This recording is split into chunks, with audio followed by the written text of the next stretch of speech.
Mambo ya kale ya jana si ya leo. Lakini kwa nini upande wa kushoto? Kwa nini hawa watu walikuwa wanatembea upande wa kushoto? Kwa nini? Habari, karibu sana. Hii ni GNS na hapa tunazungumza mambo ya kale. Mimi ni Rodolph Mgimba, karibu sana. Leo nataka tujifunze, inawezekana wengi tumeshawahi kujadili au tushakuwa na mawazo haya, lakini nataka tupate historia kidogo kuhusu eneo hili. Hebu nitujiulize maswali haya mawili. La kwanza liko nasema, lakini umeshawahi kujiuliza kwa nini Tanzania na Kenya tunaendesha magari upande wa kushoto wakati nchi nyingine nyingi za duniani zinaendesha upande wa kulia? Lakini swali la pili, kwa nini madereva wanakaa upande wa kulia? Madereva wa magari wanakaa upande wa kulia wakati Marekani na nchi nyingine nyingi madereva wanakaa upande wa kushoto. Hii ushawahi kujiuliza, au maswali hayo ushawahi kujiuliza? Sasa tunayo majibu kwenye mambo ya kale leo, na majibu haya yanaturudisha miaka mingi kidogo nyuma kwenye kupata ufafanuzi wake. Inawezekana jambo hili kwako linaweza kuwa jambo la kawaida sana, lakini ukweli ni kwamba unapoendesha gari leo hii Tanzania au Kenya, pale Mombasa, Dar es Salaam, unatakiwa utambua kwa namna fulani unaishi historia ya miaka iliyopita, milioni au mamia ya miaka hapo nyuma. Sasa ngoja nikusimulie au ilikuwaje. Kabla magari hayajavumbuliwa, hakukuwa na Toyota, hakukuwa na Mercedes, hakukuwa na BMW na magari mengine yoyote. Wakati huo watu walikuwa wakisafiri kwa miguu, watu walikuwa wakisafiri kwa farasi, watu walikuwa wakisafiri kwa magari ya kuvutwa yale na farasi wakati fulani na wanyama wengine. Na huko Uingereza kulikuwa na desturi ambayo baadaye ikabadilisha kabisa namna mamilioni ya watu duniani wanavyotumia barabara zao. Watu walikuwa wakipita upande wa kushoto. Hapo ndo historia inapokuwa nzuri zaidi.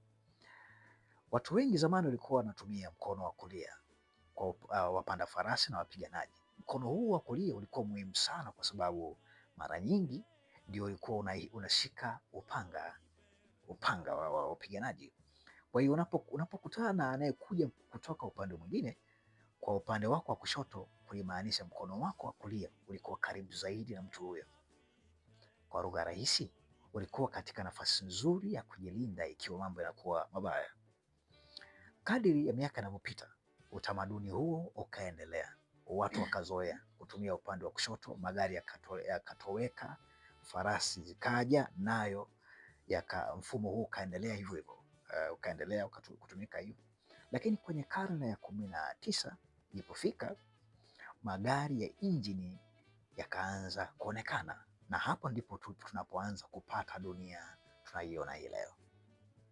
Waingereza hawakubadilisha mfumo, waliendelea vile vile, waliendelea kuendesha upande wa kushoto. Na sasa fikiria hili, ilipopeleka utawala wake maeneo mbalimbali, na ilipeleka mifumo yake ya usafiri, sheria na uendeshaji wa barabara au matumizi ya barabara. Sasa ndio maana mfumo huu ukafika Afrika Mashariki, ambapo Kenya na pia Uganda na maeneo mengine nitakueleza hapo baadaye. Kenya ikawa chini ya utawala wa Uingereza na Tanganyika na baadaye ikawa chini ya utawala wa Uingereza. Pamoja na mambo mengine, mfumo wa kuendesha upande wa kushoto ukaendelea kutumika. Sasa hivyo basi, kama leo Dar es Salaam au Arusha, Mwanza, pengine Nairobi na Mombasa, na unaona magari yakipita upande wa kushoto, hiyo ni historia ya zamani zaidi na bado ikiendelea kuonekana kwenye barabara zetu hata leo. Lakini subiri, bado hatujajibu swali la msingi. Kwa nini usukani uko upande wa kulia? Kwa sababu kama gari linaendesha kwa upande wa kushoto, kumweka dereva upande wa kulia kuna maanisha kuwa karibu na katikati ya barabara, na hii ndio jibu rahisi. Anakuwa iko katikati, na rahisi pia kuona gari nyingine anapofanya mabadiliko au wanapopishana na gari nyingine. Kwa hiyo mfumo unakuwa hivi, tunakuwa na barabara upande wa kushoto, lakini tunakuwa na dereva upande wa kulia.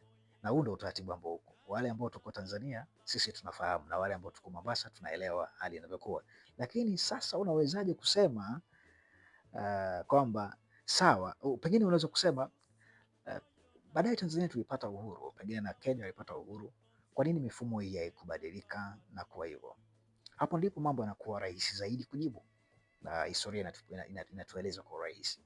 Wakati nchi zilipopata uhuru wake, mfano Tanzania na Kenya, Haikuwa rahisi kufanya mabadiliko kwa sababu ilikuwa gharama sana. Kumbuka, unapofanya mabadiliko haya ni mabadiliko ya nchi nzima, kubadilisha mifumo ya uendeshwaji wa barabara, mafunzo. Kumbuka walipokuja wale watawala wakati huo Waingereza na makoloni mengine, wao walikuwa wameweka mafunzo yao ya madereva, walikuwa wameweka utaratibu wao wa barabara, wametengeneza miundo mbinu kwa mafunzo hayo. Kwa ilikuwa kitu chepesi sana kukamilisha kama utaratibu, kwa maana ya sheria na mambo mengine yote. Madereva walikuwa wanafundishwa kila kitu kuhusu upande wa kushoto, matumizi hayo na kila kitu. Haikuwa rahisi kufanya mabadiliko kwa haraka.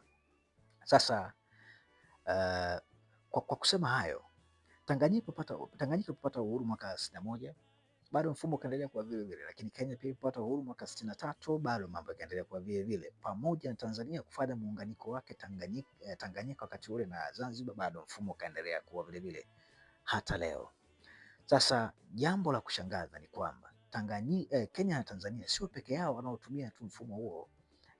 Ukienda Uganda wanatumia hivyo hivyo, wao wanaendesha upande wa kushoto, lakini Zambia, Zimbabwe, Malawi, Botswana, South Africa au Afrika Kusini na wao wanatumia hivyo, lakini ukienda India wanatumia mfumo huo, Australia, New Zealand bado wanatumia huo mfumo wa kuendesha upande wa kushoto magari.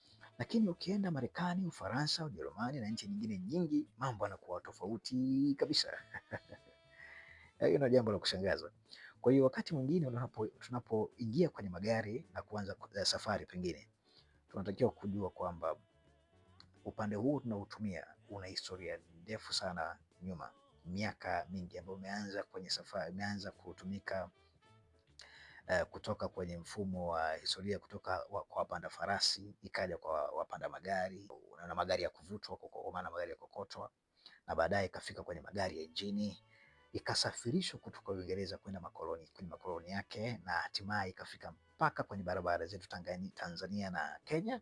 Kwa hiyo mara nyingine ukiwa kwenye gari pia umekaa, kumbuka historia hii ndio ilianzia huko mpaka leo. Kwa kuwa utaratibu tu wa bahati mbaya, au kuwa tu utaratibu umekuja umezuka kwa bahati mbaya. Bila shaka historia hii pengine ulikuwa unafahamu, na kama ulikuwa ufahamu basi leo tunakujuza. Lakini kabla tujamaliza, tafadhali usikose sehemu ya pili, tutakuja kueleza vizuri hatua inayofuata, utaratibu ulifanyikaje na kila kitu kilikuwa vipi.